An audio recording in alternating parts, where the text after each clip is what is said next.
औज़ुबिल्लाहिमिनश्शैतानिर्रजीम बिस्मिल्लाहिर्रहमानिर्रहीम। अब हम स्टार्ट करने जा रहे हैं फर्स्ट ईयर की गज़ल नंबर 3, जिसके राइटर का नाम है मिर्ज़ा ख़ान दाग़।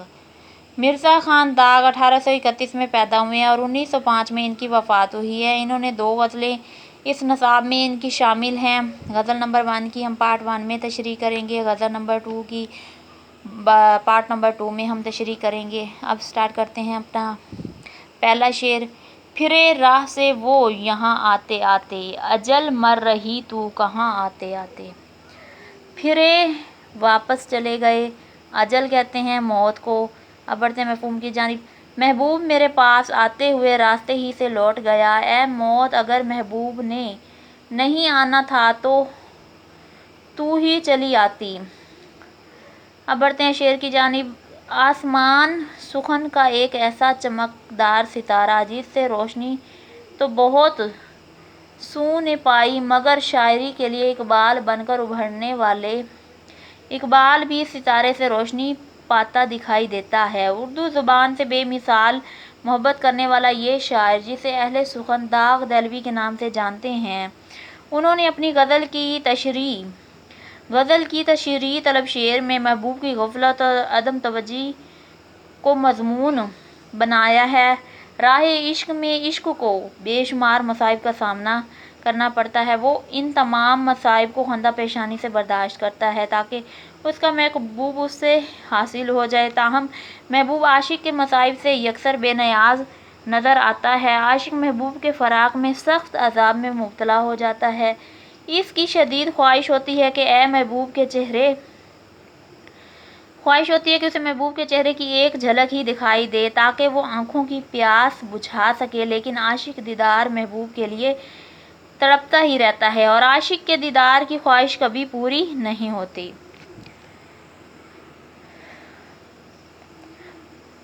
अब बढ़ते हैं अपने दूसरे शेर की जानिब। न जाना कि दुनिया से जाना है कोई, बहुत देर की मेहरबां आते आते। न जाना एहसास न करना, दुनिया से जाना मर जाना। ए महबूब तुमने आने में बहुत देर कर दी, इस बात का एहसास न किया कि कोई तुझे देखे बगैर दुनिया से रुखसत हो रहा है। दूसरे शेर में शायर क्या कहते हैं। शायर ने फिर महबूब की अदम तवज्जी और लापरवाही को मजमून बांधा है। महबूब आशिक के करब में मुब्तला है। आशिक उसके सामने मिन्नत समाजिद करता है और उससे शर्फ़े मुलाकात का तालिब होता है, जबकि महबूब उसकी बिल्कुल परवाह नहीं कर से वादा भी कर लेता है, लेकिन ये वादा वफ़ा नहीं करता। आशिक तमाम उम्र महबूब का मुंतज़िर ही रहता है, लेकिन महबूब के कान पर जूं तक नहीं रेंगती। वस्ल और दीदार की ख्वाहिश आहिस्ता आहिस्ता हसरत में तब्दील हो जाती है, यहाँ तक कि आशिक की सारी उम्र गुजर जाती है और वो करीबुल मर्ग हो जाता है। लेकिन आशिक इस हाल में भी महबूब का मुतमन्नी रहता है, लेकिन महबूब उसके पास नहीं आता। महबूब को एहसास बहुत देर से होता है। महबूब को उस वक्त आशिक का एहसास होता है जब आशिक मौत के मुंह में जा रहा होता है। गो के आशिक एक मुद्दत से बिस्तर मर्ग पर पड़ा महबूब का मुंतज़िर होता है, लेकिन महबूब है कि किसी तरह आशिक को अपना दीदार नहीं कराता और आशिक महबूब से मिलने की तमन्ना दिल में ही लिए इस दुनिया को खैरबाद कह देता है। अब बढ़ते हैं अगली शेर की जानिब। सुनाने के काबिल जो थी बात उनको, वही रह गई दरमियां आते आते। वक्त मुलाकात महबूब से इधर उधर की बातें होती रही, लेकिन असल बात मैं सुना ही न सका। शायर क्या कहता है। ज़ेर तशरीह शेर में शायर कहता है, एक आशिक के दिल की तमन्ना होती है कि वो अपने महबूब से हम कलाम हो और उसे अपने मसाइब व तकालीफ से आगाह करे। इस तरह दोहरा फ़ायदा हासिल होता है। एक तो खुद उसका गम बढ़ जाता है और दूसरा ये कि उसके मसाइब के मुतल्लिक सुनकर महबूब के दिल को सुकून मिलता है। महबूब से मुलाकात से कब्ल आशिक तमाम बातें सोचता है और कहता है कि वो इनको आज महबूब के रूबरू बयान कर देगा। ताहम जब महबूब से मुलाकात होती है तो वो ख़ास बात जो वो बयान करना चाहता है वो उससे कासिर रहता है। शायर ने ऐसे ही आशिक की तर्जमानी की है। اور کہتا ہے کہ جو اصل بات میں نے اپنے عاشق سے کرنی تھی وہ تو میں کر ہی نہیں سکا۔ میرے آشیاں کے تو تھے چار تنکے، کیا ہے میرے آشیاں کے تو تھے چار تنکے، چمن اڑ گیا آندھیاں آتے آتے۔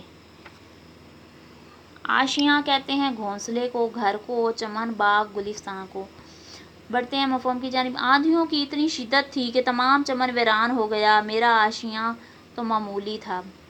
تشریح طلب شعر میں شاعر نے استعارے کے پردے میں چمن اپنے ملک یعنی بر صغیر کو قرار دیا ہے، اور آندھیوں سے مراد بر صغیر پر ہونے والے حملے اور اس کے داخلی اور خارجی اور سیاسی حالات ہیں۔ شاعر کہتا ہے کہ غیر اقوام کے تند و تیز حملوں میں اس قدر شدت تھی کہ سارا بر صغیر ویران ہو گیا۔ میرے گھر کی تباہی اس سانحے کے سامنے کچھ بھی اہمیت نہیں رکھتی، گویا شاید سارے بر صغیر کا مرثیہ خما ہے۔ اس بربادی کے پیچھے طویل داستاں کار فرما ہے۔ اپنی زندگی میں تو اورنگ زیب عالمگیر نے مرہٹ فتنہ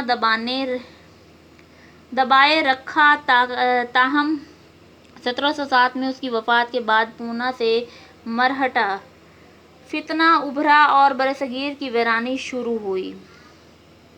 بار بار کے حملوں سے طوائف الملوکی پھیلتی چلی گئی اور برصغیر جو کبھی ایشیا کا خوشحال ترین اور پرامن ملک ہوتا تھا، مگر بدامنی اور بدحالی اس کی رگ و پے میں سرایت کر گئی۔ آزادی پسند مسلمان کو تیل کے کڑاہے میں ابال دیا گیا، قرآنی نسخے جلا دیے گئے اور علماء کو سولی پر چڑھا دیا گیا۔ انگریزوں کے لاربے نے پورا برصغیر ویران کر دیا۔ اسی ضمن میں شاعر کہتا ہے کہ برصغیر کے تمام لوگوں پر ہی غم و الم کے پہاڑ ٹوٹ پڑے، تمام لوگوں ہی کے شاد و آباد گھرانے ویران ہوئے ہیں، ایسے میں میرے گھر کے اجڑنے کا چندہ دکھ نہیں ہے۔ ان ان گنت انسانوں کی بربادی کے سامنے ایک انسان کی بربادی کوئی معنی نہیں رکھتی۔ اب بڑھتے ہیں آخری شعر کی جانب۔ نہیں کھیل اے داغ یارو سے کہہ دو کہ آتی ہے اردو زباں آتے آتے۔